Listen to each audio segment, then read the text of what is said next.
வணக்கம். 5 மணி செய்திகளை வழங்குவதற்காக நான் லாவண்யா ஸ்ரீராம். தலைப்புச் செய்திகளை பார்க்கலாம். மராட்டிய முதல்வர் ஷிண்டே தரப்புக்கு வில் அம்பு சின்னம் தந்ததை எதிர்த்து உத்தவ் தாக்கரே செய்த மேல்முறையீடு. இடைக்கால தடை விதிக்க உச்சநீதிமன்றம் மறுப்பு. ஷிண்டே தரப்புக்கு விளக்கம் கேட்டு நோட்டீஸ்.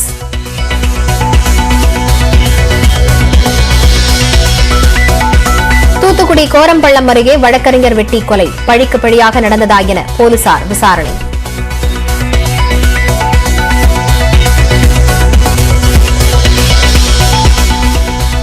தமிழக தலைமை தேர்தல் அதிகாரி சாஹூ உள்ளிட்டோருடன் இன்று மாலை தேர்தல் ஆணையம் ஆலோசனை. இடைத்தேர்தல் உள்ளிட்ட பல்வேறு அம்சங்கள் தொடர்பாக காணொலியில் விவாதம்.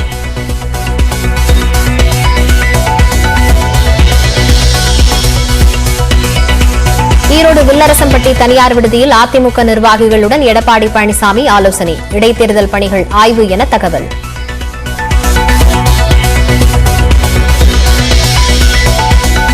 ஈரோடு கிழக்கு தொகுதியில் திமுக, அதிமுக, தேமுதிக, நாம் தமிழர் கட்சியினர் தீவிர வாக்குவேட்டை. இடைத்தேர்தலில் மக்கள் அச்சமின்றி வாக்களிக்க பாதுகாப்பு படையினர் கொடி அணிவகுப்பு.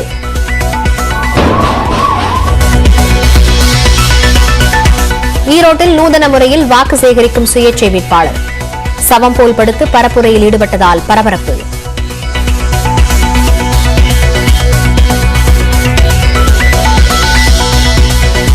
ஓபிஎஸ் அணியின் ஈரோடு மாநகர மாவட்ட செயலாளர் இபிஎஸ் அணிக்கு தாவினார். தன்னை கேட்காமல் வேட்பாளரை ஓபிஎஸ் அறிவித்ததாக குற்றச்சாட்டு.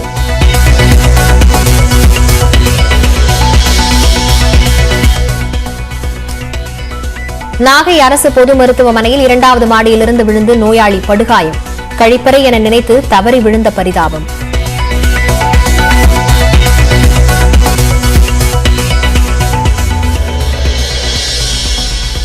பருவம் தவறிய மழையால் பாதிக்கப்பட்ட டெல்டா விவசாயிகளுக்கு ஒரு வாரத்தில் நிவாரணம். வங்கிக் கணக்கிலேயே வரவு வைக்கப்படும் என மன்னார்குடி திருமண விழாவில் முதல்வர் ஸ்டாலின் அறிவிப்பு.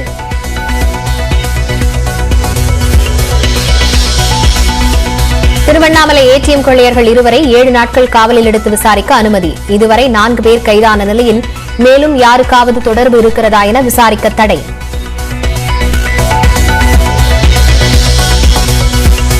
6 வயது நிறைவடைந்த குழந்தைகளை மட்டுமே 1ஆம் வகுப்பில் சேர்க்க வேண்டும் என மத்திய அரசு அறிவுறுத்தல்.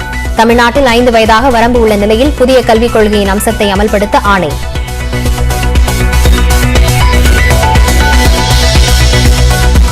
சென்னை அண்ணா சாலை மற்றும் அண்ணா நகரில் நில அதிர்வு. மெட்ரோ ரயில் பணியால் ஏற்படவில்லை என மெட்ரோ ரயில் நிர்வாகம் விளக்கம்.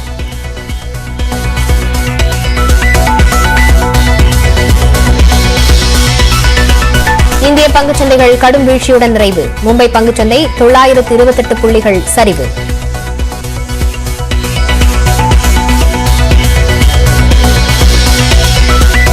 உள்துறை அமைச்சர் அமித் ஷாவை சந்திக்க பாஜக தமிழக தலைவர் அண்ணாமலை டெல்லி சென்றடைந்தார். தமிழ்நாடு சட்டம் ஒழுங்கு நிலை, ராணுவ வீரர் பிரபு கொலை தொடர்பாக முறையிட திட்டம்.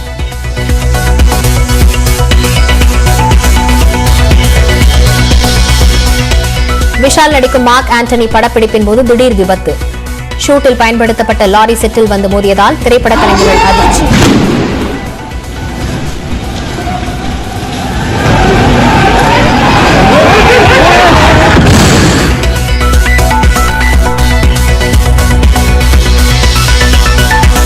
தமிழ்நாட்டில் இன்றும் நாளையும் வெப்பநிலை வழக்கத்தை விட 3 டிகிரி செல்சியஸ் அதிகரிக்கும். வானிலை ஆய்வு மையம் கணிப்பு.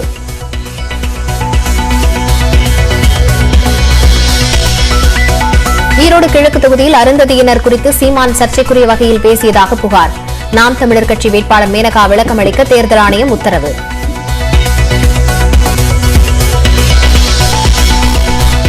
கொலை வழக்கு விசாரணைக்காக வள்ளியூர் நீதிமன்றத்தில் ஆஜரானார் ராக்கெட் ராஜா. மார்ச் 3ஆம் தேதி வரை நீதிமன்ற காவல் நீட்டிப்பு.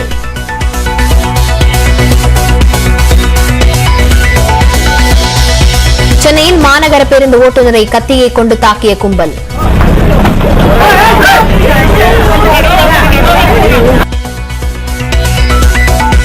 நான்கு பேரை கைது செய்து காவல்துறையினர் விசாரணை.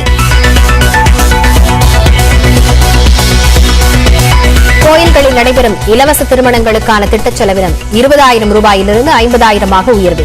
சீர்வரிசை செலவினங்கள் அதிகரிப்பால் முடிவு. வெடிகுண்டு செய்து வைப்போம் என மிரட்டல் விடுக்கும் வகையில் பாஜக கூட்டத்தில் பேசிய விவகாரம். பாஜக நிர்வாகியும் ராணுவ முன்னாள் கர்னலுமான பாண்டியன் மீது வழக்கு பதிவு.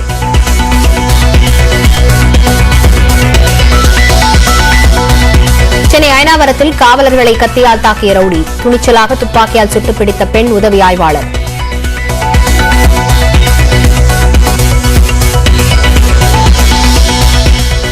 டெல்லி மேயர் தேர்தலில் ஆம் ஆத்மி வேட்பாளர் ஷெர்லி ஓபராய் வெற்றி, 34 வாக்குகள் வித்தியாசத்தில் பாஜகவை வீழ்த்தினார்.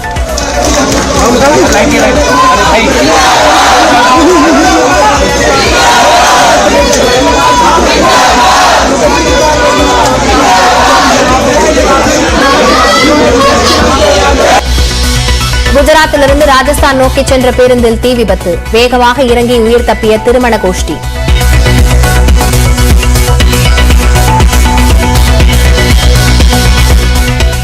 ஆண்டு கால சர்வதேச டென்னிஸ் வாழ்க்கையிலிருந்து சானியா மிர்சா ஓய்வு, கடைசி தொடரில் முதல் சுற்றிலேயே தோல்வியடைந்து வெளியேற்றம்.